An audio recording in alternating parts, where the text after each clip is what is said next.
Đây quý vị, dao, đá, dao này. Nếu mà cái người tâm thần là dùng để những cái này ở đây là rất nguy hiểm này quý vị này.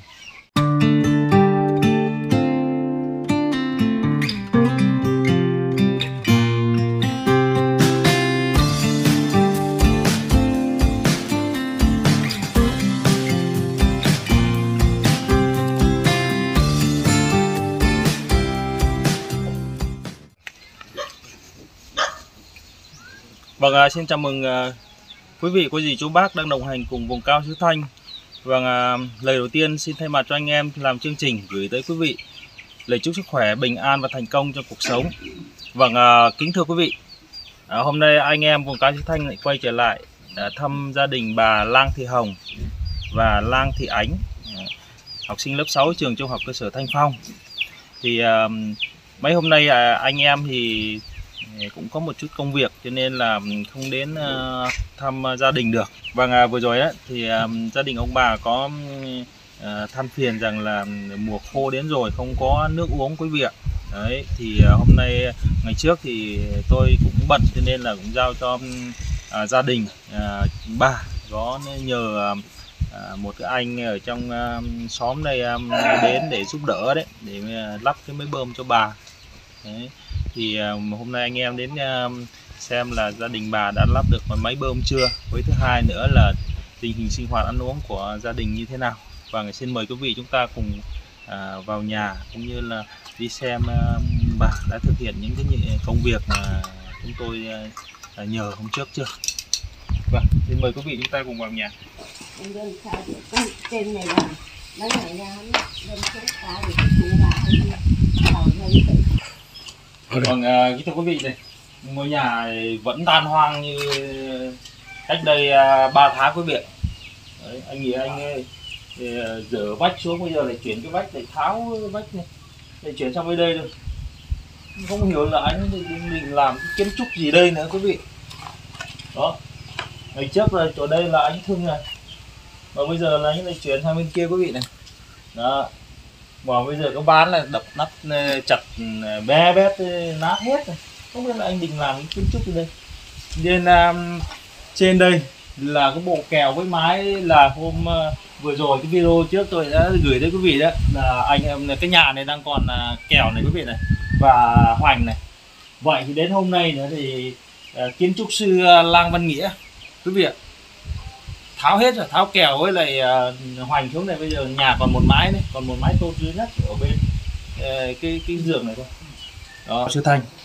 Vâng, gia đình cháu Lang Thị Ánh thì hiện tại đang rất khó khăn. Đó, thì vừa rồi cũng có quý Mạnh Thường Quân cũng có quan tâm, thì cũng rất mong quý vị đồng hành cùng vùng cao xứ Thanh theo dõi cũng như làm ủng hộ gia đình. Thì quý vị có thể là trực tiếp chuyển khoản cho bà Lang Thị Hồng qua số tài khoản ở trên chúng tôi đã gắn ở trên màn hình đấy. Và thứ hai nữa thì cũng quý vị có thể tương tác đồng hành cùng với vùng cao xứ Thanh, có thể chuyển khoản qua kênh vùng cao xứ Thanh để gửi tới bà Hồng, và chúng tôi sẽ minh bạch, sẽ công khai như là cái khoản đóng góp của quý vị gửi tới gia đình để làm sao hỗ trợ được gia đình. Thứ nhất là công việc ăn học cho cháu, thì hiện tại thì cũng để bà cũng không phải đi làm thuê để cháu có tiền ăn học. Thứ hai nữa là giúp đỡ gia đình có tiền chi phí để đưa bố của anh đi viện quý vị. Thì một lần nữa cũng rất mong quý vị đồng hành, chia sẻ xem video này, là chia sẻ video để video được đến với mọi người, để lan tỏa tình yêu thương của mình, để mọi người cùng chung tay ủng hộ giúp đỡ gia đình cháu Ánh. Này, hôm trước thì bà nói là chưa có nước uống á, thì bà có nhờ các anh ở bên hàng xóm này đến để đào giếng với lại làm lắp máy bơm cho bà, thì đã làm được chưa? Cao với chú thì làm được rồi, bà lấy các cháu cho tiền thì bà vì bà các cháu thì đào cho được một giếng. Vâng. Lại mua được cái máy tiền của các cháu cho đó thì bà lại mua máy. Vâng. Thì mượn mấy người thì đem xuống, thì bà từ mới có hôm kia hôm qua thôi thì bà có nước uống được mấy ngày nữa. Thế là bà là từ hôm giờ là đào được giếng này, Với lại mua được máy và bơm nước về nhà rồi đúng không? Có nước uống thì vậy nước bể ở đâu chú xem nào. Bể đây. Xem nước này. Đây à, bể nước đây à? Đây là bể nước. Cháu xem nước mới. Ôi. Ồ, nước giếng mới này là bà. Nước giếng mới đào qua bên kia. Rồi là không biết là bơm lên đến sao, nhưng mà bà tính là ông bơm nhiều quá khô là hắn lấy đốt lên sao? Đỏ ngầu đi quý vị, nước mới đỏ. Đỏ ngầu đi. Đỏ nước. Nhưng mà mới có mấy ngày đây thôi. Chúng mới được có ăn hôm kia hôm qua thế mà. Nước này nói chung là dùng được thôi. Dùng được nhưng mà đấy là tốt rồi, có nước uống là tắm rửa. Tắm rửa rồi. Vâng. Nhưng mà nước này thì cũng hơi nhiễm phèn hay cái gì mà nó đỏ. Không biết là nhiễm cái chi nhưng mà đào mới mà. Vâng. Khắc phục sau bà. Thế thì bà dẫn cháu đi xem giếng với lại máy bơm mới của ta xem nào, của Quý Mạnh Thường Quân ủng hộ cho gia đình mình ấy. Thì mua được cái máy bơm với đào được giếng thì như thế nào nào chứ kiểm tra xem nào. Thì quý vị cũng được vui, được cùng với bà là vui vì khi đã góp được cái tình cảm của mình cho gia đình bà, ủng hộ bà. Vâng, đây là cái đường máy bơm đây quý vị đấy. Máy bơm. Đây, cái đường máy bơm dài lắm. Đây là đường này hả? Vâng, chúng ta đi xem cái máy bơm với lại giếng của Quý Mạnh Thường Quân đào cho nhà bà đấy. Thưa quý vị là đào giếng phải mãi xuống mãi với khe ở đây quý vị ạ, xa quá. Chứ là bơm nước lên dốc bà ơi, dám nào cái máy bơm nó yếu. Chứ là phải mua cái máy bơm to, công suất lớn thì mới đẩy lên được. Thế này ôi thì đi xuống gì cơ mà. Cái đường sâu hun hút. Mãi với khe đây quý vị ơi. Cũng là tội nghiệp cho nhà bà đấy, cây giống cây thuốc này. Đây là cây thuốc quý vị. Đây, cả đây này. Đau bụng là dùng cái này tốt hơn. Cho ông Sơn hôm qua anh bị đau bụng mà lấy cái lá này dùng là tốt này. Đi bà, ở đây à, giếng người ta ở dưới đây hay ở ngoài kia? Vâng.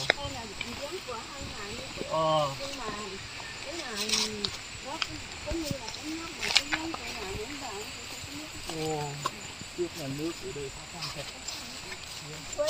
Vâng, các bà đi xách nước lên đồi nhưng mang về đến nhà xong cưới đường để tắm hết đi. Ông nói là đừng có tắm gì đâu chứ, nghĩa ra đánh ông luôn. Không được rồi. Bắt nước lên đồi quý vị ạ. Tiếc quá. Kinh khủng luôn. Đây quý vị ạ, bắt nước lên đồi quý vị ơi. Bơm cái máy bơm này chắc là phải công suất lớn thì mới bơm được chứ. Khiếp thật đấy. Đây là cái dây máy bơm của nhà bà bơm lên.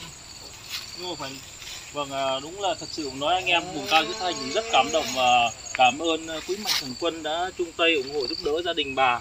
Thì bà cũng đã đào được giếng để có nước uống quý vị ạ. Chứ không bây giờ ông bà già mà cháu thì nhỏ đi học về cứ đi xách nước rồi mãi nước khe này mình lên dùng thì rất là quá.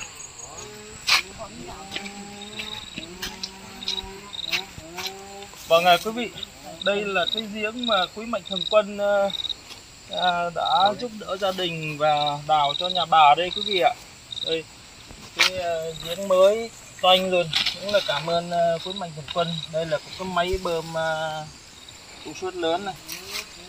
Tôi xem nhấc được con ạ. Ôi trời, nặng lắm. Mới bê tông. Vâng, đây là cái giếng sâu 7 mét quý vị ạ. 7 mét nhé, sâu 7 mét. 7 mét tương đương với là 8, 7, 9, 6, 3 là 80 phân, là 9 cái cống này. Đấy, 9 cái cống bê tông này. Và ở dưới đây là cái máy bơm áp suất lớn này quý vị này, mới đẩy nước lên đồi được. Đó, nước từ đây về đến nhà bà là độ khoảng tầm 200 mét quý vị ạ. Tầm 200 mét đấy, lên quả đồi để đi lên như kia đúng 200 mét. Đó. Thôi thì một lần nữa là cảm ơn Quý Mạnh Thường Quân bà. Đó, đây bà. Đó bà này. Thế là mấy ngày nay bà được uống nước cũng cho sạch máy. Nhưng mà cũng có nước đẹp rồi. Bà có sung sướng không? Bà cũng nghe sung sướng mấy ngày này. Bà cũng phấn khởi không? Phấn khởi. Sung sướng để phấn khởi để cảm ơn các cháu. Bà bữa được tắm và cũng vừa cảm ơn các cháu. Tuyệt vời lắm quý vị ạ. niềm vui trong hạnh phúc, niềm vui hạnh phúc của bà vỡ òa ở trong đôi mắt của bà. Cảm ơn quý mạnh thường quân, đúng là thực sự nói anh em làm chương trình cũng rất cảm động và cảm ơn quý vị. Đó. Đó, anh thấy không? Nó có nước uống này, đỡ bà, ông bà cũng đỡ xách nước này đúng không? Mấy ngày đó thì cứ xuống đây mà tắm này, rồi là xách. Lấy cái lọ đem mua nước uống đó thì cứ mua bà là 2-3 lọ để bỏ vào cái túi đó thì xách lấy. Xách cái suối này đúng không bà? Cái suối này là vâng, cũng giới thiệu quý vị, đây là cái sông Tràng quý vị ạ. Đây là cái con sông dài nhất của huyện Như Xuân nhá. Đấy, con sông ở đây là cách đầu nguồn khoảng tầm 10 cây số nữa thôi. Thì con sông này nó chảy ra ngã ba sông Hiếu của Nghệ An đấy quý vị. Đấy, giới thiệu quý vị, đây là con sông dài nhất huyện Như Xuân. Quý vị ạ, từ cái giếng mà về đến nhà bà Hồng là khoảng tầm 200 mét hoặc hơn một chút đấy. Thì bắc nước lên đồi, quý vị ạ, bơm nước lên đồi, máy bơm phải nói là máy bơm áp suất lớn đấy. Đấy, đây cái đường dây dẫn nước lên trên đồi. Quý vị nhìn đây. Đó, lên đồi này. Kinh. Phải nói là các anh thợ cũng rất nhiệt tình làm cho bà được cái giếng đó. Đó. Đây, từ này nhìn lên trên đồi thẳng dốc, thẳng đứng. Đi bà. Được. Vâng, nhà bà này, đó, bây giờ bà có nước uống rồi, đúng không?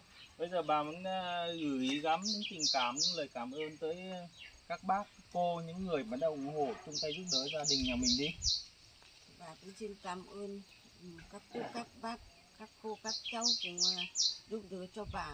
Thì bà cũng có nước uống, có cơm ăn thì bà cũng không biết nói nhiều. Bà cũng xin cảm ơn các cháu, các cô, các cháu. Vâng. Sau này giúp bà hơn nữa. Vâng, bà xin cảm ơn. Dạ vâng. Đó. Anh cảm ơn các ông, các bác, cô dì, chú bác đã ủng hộ giúp đỡ gia đình mình.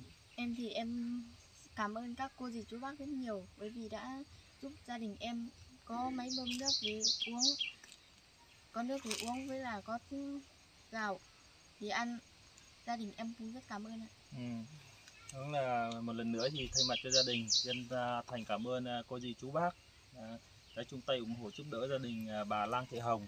Vâng, kính thưa quý vị, thì cũng rất mong quý vị tiếp tục đồng hành cùng vùng cao Chí Thanh, gửi gắm tình cảm tốt đẹp nhất tới gia đình bà Hồng, như là lời động viên đóng góp ủng hộ bà để bà có điều kiện để trang trải cuộc sống, cũng như là cháu anh có điều kiện đi học, và đặc biệt là gia đình có điều kiện để có tiền đưa Nghĩa đi điều trị bệnh.